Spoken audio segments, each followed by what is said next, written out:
Okay, boys and girls, got my coffee, Saturday morning. Must be coffee with Scruff. So let me have a quick slurp. Because we all know Scruffy likes it, coffee. And he does. He loves the charts as well. And I love my job. I genuinely love my job, you know. When I look at a chart, and most people that have ever seen me trade properly, you know, I am absolutely laser focused when I'm on it. There's no distractions. I'm just in the moment, and I do it through what I call a common sense process. Now, that works for me. It doesn't work for everybody. There's too many people looking for mechanical systems. I had a comment the other day, which I just thought was stupid. Your system is proprietary and only you can see it. Well, no.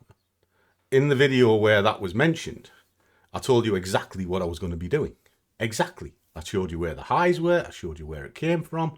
Told you how the entry was created. Told you exactly how much the target was going to be. And then I traded it in front of you. But because they can't do it, therefore it's pathetic. But isn't that the industry in general? And that's why you fall into what's called the treadmill of terror. Now, the treadmill of terror is you start at the top and you have a simple system. And then it works a bit and it fails. So that's obviously rubbish. So you try a new system and that works a bit and it fails. So you try a new system, that works a bit and it fails. And then you come back to where you started and you have to refund your account over and over and over. Whereas if you're stuck with the original system and you just got to understand what its capabilities are, you'd have probably survived. Now, I'm also of the belief that if your win rate is less than 50%, you're gambling. If it's above 50%, you're trading. Why? It's a simple way of looking at it. You should get this job right more than you get it wrong.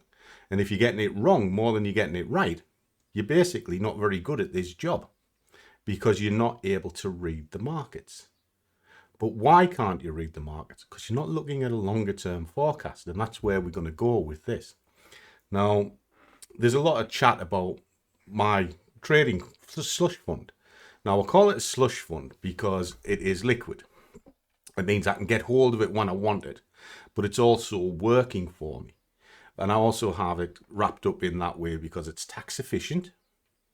And it also, well, it kind of slows me down, shall we say. Because I think if you hold all your money in your broker, what if the broker goes bust?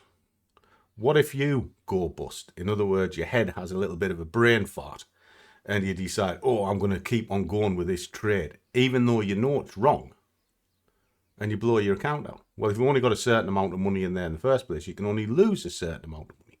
If you've got your funds elsewhere, then that'll slow you down, so you can't fund it or anything like that. That's why I do it. So my trading account is held inside what's called a Vanguard tracker. Okay? Why? Because, well, I just told you, it's tax efficient and it's out of the way of my broker. And I hold in there and basically the profits. And you see me build it up. And I have two. And I'm going to show you how I selected those two and why I selected them.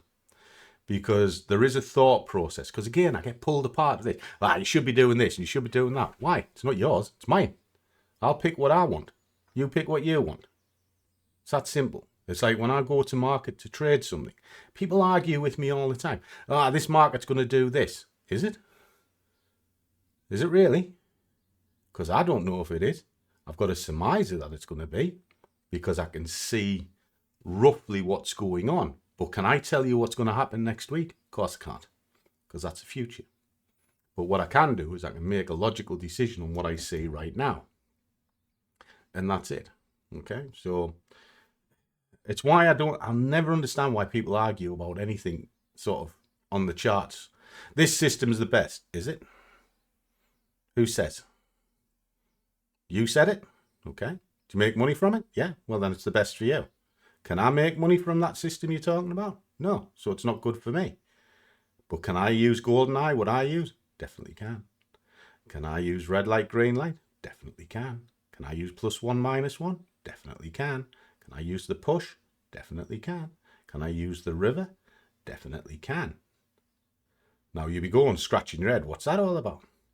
Well, they're my tools in the bag. Now I can look at a set of conditions and I know which tool to use. And that's what makes me consistent. But that comes from experience of seeing those charts time and time again. And I trade singular assets.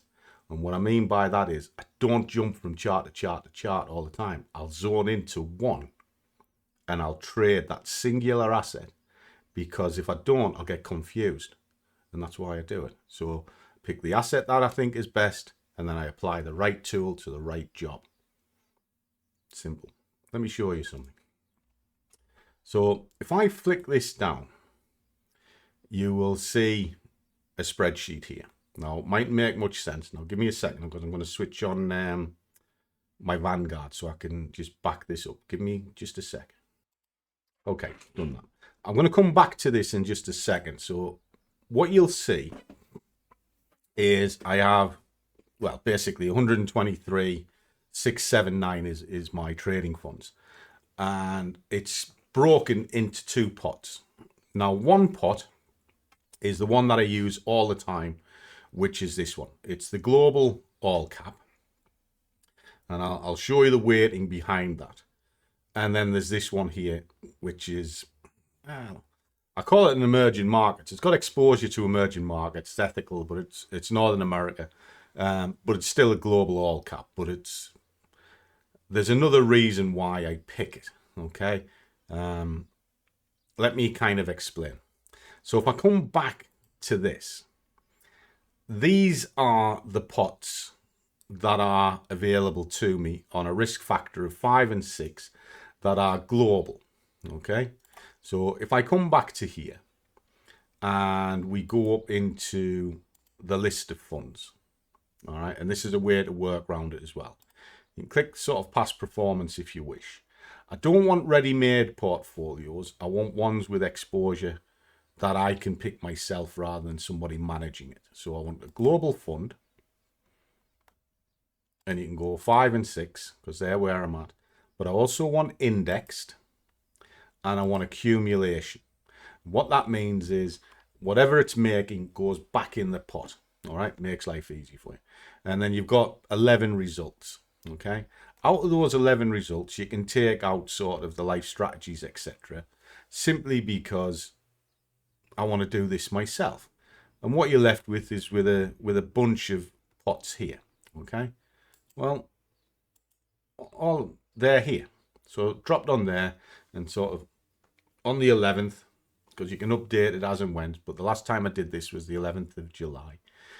I don't mix and match, because what I'm also looking for is a 10-year basis based roughly on a risk factor of 5, because I don't want the volatility. However, as a cash builder, I look between 5 and 6. So what first thing I'm looking for is who's the cheapest. Well, out of all of them, the cheapest is this one. Okay, the global all cap. It's $5.22 per share. It has 5,846 shares in it. The costs, as long as they are below 3, I'm reasonably happy. So that's another reason why it comes on here. But the lower that number, the better. All right. So for every 1,000, it costs me £2.40 to run. So I'm reasonably happy with this. Now look at the age of it. Well, it's only 4 years old.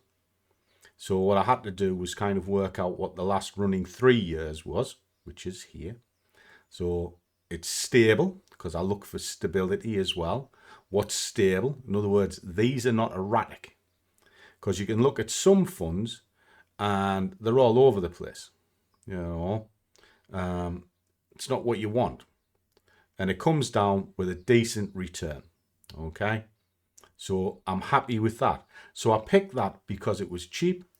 It has decent exposure to emerging markets, and it's also weighted into decent economies on the US as well. So it's a good fund, all right, based on its costs and its years. But then I look, as you can see, best long-term 10-year average. Well, again, when I started looking through this, I want it to be a risk 5, so I automatically delete this lot. Okay, so let me just color them in so you can see it. So what I'm left with is these here, 4 of them. I know I want a global, and I want it to be reasonably cost effective. So straight away, well, that one costs 726 per unit, but it's only got 1892 shares in it. So it will become volatile. And it is volatile. You can see it. It's 24 minus 3. They all had problems here. 1327. So it's not really a particularly decent fund. It might look like it's giving you a bigger return, but it's all over the place, right? So, and it's expensive. So I would naturally delete that one out. Likewise, up here, I'm left between that one and this one. So I've got the screen developed and the global, okay? Between them, the averages, well, they're there or thereabouts, okay? They're not a million miles away across the 5 years. 1179 to 1146, roughly the same. Okay, that one admittedly beat it in the last 3 years, but I'm not really worried, because one of the things that I was paying attention to was when the pandemic came, okay? Why is that? Because this held its own. It survived through it, and it's only lost, well, minus 4.9 a couple of years ago. I'll live with that. They've also got more shares in it, so it can ride the noise out. This one has significantly less, okay? So there's a lot of reasons as to why I picked it. Now, if I come down into these, there's another reason. So if I come down onto that developed index, so let me just move that spreadsheet to one side, okay? Just so it's out of my eyes. There we go, okay? So what we then come down to is the screened ESG. So screened, is that the right one? That's it there, okay? Yeah, that's it, okay? Let's have a look at the fund details, okay? 3.9. But what I'm interested in is sort of the portfolio data, where it is. Right, look here. It's predominantly in North America. Everything is heavily weighted to North America. There is no emerging markets inside of this. So if anything is starting to sort of shift around the globe, it doesn't really have a big deal of exposure to it. Okay, right. So if I come back, global 5, and I go to the global all cap, which is the one that I use, which is this one. And then I come back and we go to portfolio data. This one here is weighted globally. So it's not as heavily reliant on North America. It's got a decent push into Europe. It's then got a good chunk of emerging markets, and I'm quite happy with it. And then you sort of look down through the weightings, etc., etc. You can go through the price performance as to what it's done. And again, you can see its equity curve is pretty darn good as well. I'm really pleased with what I pick. Now, the reason why I'm showing you that is it makes me happy. I can see that it has a very steady curve. In other words, it's not erratic. And if I'm looking at a 10-year goal, I'm not trying to time the market. So I don't want to be jumping backwards and forwards. Now, when I started doing the small account, which was what, 200 quid, and I said I'll put the money in, if you go back through, you'll see that I said I'll pick a pot that is the cheapest so that it can grow on its own. But I need something that's dirt cheap because the profits are going to be small. Now, the profits have built up, as you can see. I mean, if we go back into the Vanguard. Sorry, guys, I had to log back into the Vanguard. It had timed out. I'll come back onto the investments. But one of the things that I'm happy with, and I was saying about equity curves, there's the equity curve there. It's pretty stable. You know, I've managed to get a decent amount of money into them holdings. And if we just go back to what the holdings are, there they are. When I started this with 200 quid, I said I'd do 10 grand in a year. Well, I'm up to 15, but that needed to be cheap because I had very little trading profits to start with. So therefore the fund had to be cheap in order to buy into it, because you've got to buy a full fund. Well, there's no hope in hell I could pay 700 quid for a single unit. But if I've got 100 quid, I can buy lots of £5 units, and then each one of them units will grow. So that's what it is. Now, these are tax-free on the point of entry going in, and they'll be tax-free on the point of entry coming out, except for the pension, which is, I can also use the pension tax rules to get money into it, and it's kind of tax-free as it goes in, but it's taxable as it comes out. So that's why I have them split apart as well, because I'll not go into that pension till, well, I can draw it now if I want because I'm 55. And I'll get a 25% tax-free lump sum. Or I can just leave it in and just keep putting money in and use the tax incentives that are around at the moment to put in. It helps relieve my tax bill. You know, because I get a tax bill. Well, I can offset a little bit by putting it in a pension, and then they'll get that tax when I withdraw it. But I'll think about that in 5 years. You know, but this plan is literally to run till I'm about 65. So this is a 10-year plan. And if I start trying to time the market, because I had the big talk when Trump brought his tariffs out. Oh, you should be putting it into cash. You should be doing this. I was like, no. I've been through this before. If it goes down, fine. I'm not taking the money out, or at least I'm not taking the bulk of the money out. As it moves down, it looks like it's losing money, but it's not, because I'll still be contributing into that fund. And then when it comes up, it just means I've DCA'd into it. No different than what you see on when I'm doing my daily charts. Now that takes me back to the charts. That's how I think. You know, I'm constantly looking to get better prices. Just because the market is moving against me doesn't mean to say I'm wrong.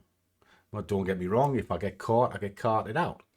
But the thing is, a lot of your trade with your stops are in the wrong place, your targets are way out of whack, and you've got zero idea what you're doing. You've just seen a 15-minute video and that's it. You're now the greatest financial wizard going. But you're not. You're a hamster on the wheel going round the treadmill of terror. And when you explain this to people, they kick off like there's no tomorrow.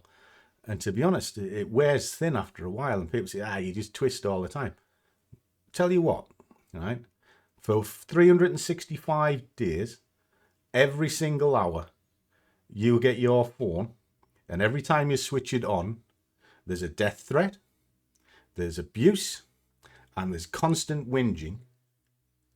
See how long you would last. Well, I'm 20 years in this industry, and I've been doing this channel coming on now 5 or 6 years. And it's been like that from pretty much day one. I've spoke to people who can't even cope with it for less than 15 minutes. You know, I've had guys in the group, and to be honest, they should hang their heads in shame. They constantly come in, they're complete dickheads, right? And as soon as anybody says anything against them, they kick off like there's no tomorrow. And then they have the audacity to turn around and say, you shouldn't get upset and just ignore something. They can't even do it for 15 minutes. I've done it for years. And you know when I've had a bad day, and it's not when it's aimed at me, because it doesn't bother me. Not really. It gets under my skin to a degree. It's when they have a go at Joanne for no reason at all. And why? Because they're pathetic. And they're pathetic because they can't do the job. And then they get jealous when I show you that I can. A little bit of a rant.